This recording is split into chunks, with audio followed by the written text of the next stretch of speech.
Everyone welcome to सीखने का सफ़र। और आज हम करने वाले हैं लीड कोड का 326 क्वेश्चन जो कि है पावर ऑफ 3। मतलब इस क्वेश्चन में हमें क्या करना है, हमें n दे रखा होगा, हमें n बताना है क्या वो 3 की पावर में है। मतलब अगर 3 की कोई पावर n है तो ट्रू, वरना फॉल्स रिटर्न होना चाहिए। जैसे 27 है, अब 3 की पावर 1 क्या होता है, 3 होता है। 3 की पावर 2 कितना होता है, 9 होता है। 3 की पावर 3 कितना होता है, 27 होता है। 3 की पावर 4 कितना होता है, 27 इंटू 3 81। ठीक है, तो ऐसे ही हमें देखा हमने कि 27 क्या 3 की किसी पावर में है। हाँ, 27 है 3 की पावर 3, तो इसका मतलब ट्रू। क्या 0 है, अगर हम 3 की पावर 0 भी करेंगे तो भी 1 होता है। किसी भी नंबर की पावर अगर 0 होती है तो 1 होता है। तो मिनिमम किसी की पावर 1 होती है, मतलब पावर अगर हम रखें तो वो 1 आ जाता है। मतलब 3 की पावर 0 जैसे हो गया 1 हो गया।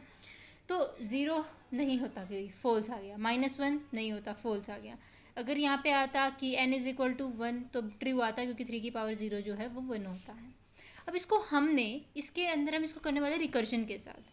तो इसका बेस केस क्या होगा कि जब भी अगर आपको n इज़ इक्वल टू 0 दिख जाए तो आप रिटर्न कर दो फॉल्स, क्योंकि 0 तो किसी भी कंडीशन में होगा ही नहीं। अगर 3 की पावर 0 भी है तो भी 1 आएगा। ठीक है, लेकिन अगर आपको n इक्वल टू 1 मिले जैसे ही, वहाँ पे आप रिटर्न कर दो ट्रू।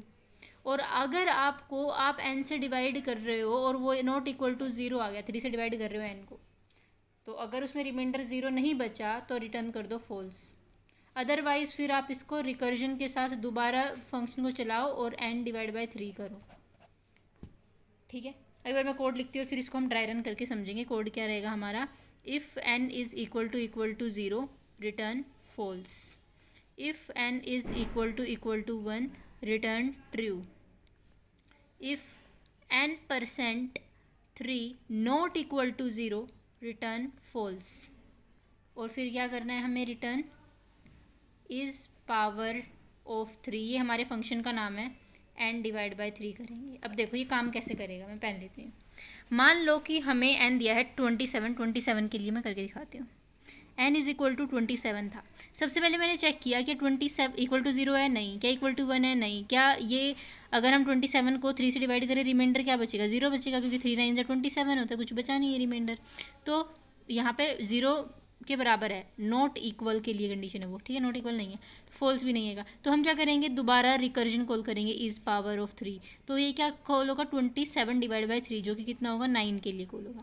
अब n की वैल्यू क्या हो गई, 9 हो गई। अब 9 के लिए चेक करेगा, ना 0 है ना 1 है, और ना ही इसका रिमाइंडर नॉट इक्वल टू 0 है, क्योंकि वो तो इक्वल टू 0 आएगा। अगर मैं 9 को 3 से डिवाइड करूँगी तो 3 आएगा, यानी कि रिमाइंडर 0। तो फिर मेरा दोबारा ये कॉल होगा डिवाइड बाई 3, यानी कि 9 डिवाइड बाई 3 यानी कि 3 के लिए। तो n की वैल्यू आ गई मेरे में 3, ना 0 ना 1, और ना ही रिमाइंडर मेरा 0, मतलब 0 के बराबर है। 0 के बराबर नहीं है, ऐसा नहीं है। तो फिर दोबारा से मैं कॉल करूँगी, 3 डिवाइड बाई 3 कितना हो जाएगा, 1 हो जाएगा। अब n इज इक्वल टू 1 है, जैसे ही n इज इक्वल टू 1 मिला, ये कंडीशन मिल गई, यानी कि ट्रू। अब 1 तभी आएगा ना, तब वो वहाँ तक पहुँच पाएगा अगर वो उसका एक्चुअल में उससे डिविजिबल होगा। अगर एक्चुअल में उसकी पावर में कुछ रखने से हमें वो चीज़ मिलती होगी 27, तभी वो 1 पे ट्रू दिखाएगा। ठीक है, अब ये ट्रू आ गया तो फिर ये ट्रू ट्रू ट्रू, मतलब आंसर हमारा ट्रू मिल जाएगा। यही मान लो मैं कुछ और लेती हूँ जो नहीं होता उसके बाद, मान लो मैं n इज़ इक्वल टू 5 ले लेती हूँ, जो कि नहीं होता, हमें पता है ना। तो फिर सबसे पहले चेक होता है हमारा, 0 भी नहीं है 1 भी नहीं है। पर अब यहाँ देखो, अगर मैं 5 को 3 से डिवाइड करूँ, 5 है 3 से डिवाइड करती हूँ, 3 1 जा 3, यहाँ क्या बचा, रिमाइंडर 2 बचा। ठीक है, तो 2 बचा ना, तो ये 0 के बराबर नहीं है, तो यहीं पर यह चीज़ जो है हमारी फॉल्स आ जाती है। लेकिन कुछ चीज़ें ऐसी भी हैं जो 3 से मल्टीपल में भी हो गई लेकिन फिर भी पावर नहीं होगी। जैसे मैं n इज़ इक्वल टू 6 देखूँ, ठीक है, ये 3 का मल्टीपल तो है, बट 3 की मैं किसी पावर में 1 रखूँ 2 रखूँ कुछ भी रखूँ, पर 6 नहीं मिलेगा हमें। तो इस कंडीशन में ना 0 ना 1, ये भी सही सेटिस्फाई करेगा। तो इसको कॉल करेंगे दोबारा से फंक्शन। अगर मैं इसको 3 से डिवाइड करूँ तो 2 आएगा मेरे पास, है ना।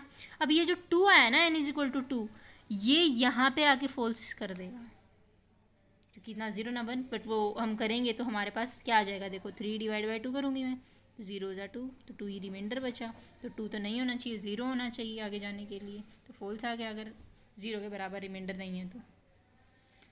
आई होप आपको वीडियो अच्छी लगी होगी। अच्छी लगी तो वीडियो को लाइक कर देना, चैनल को सब्सक्राइब पक्का कर देना। मिलते हैं नेक्स्ट वीडियो के अंदर अगले क्वेश्चन के साथ। Thank you so much, tata bye bye.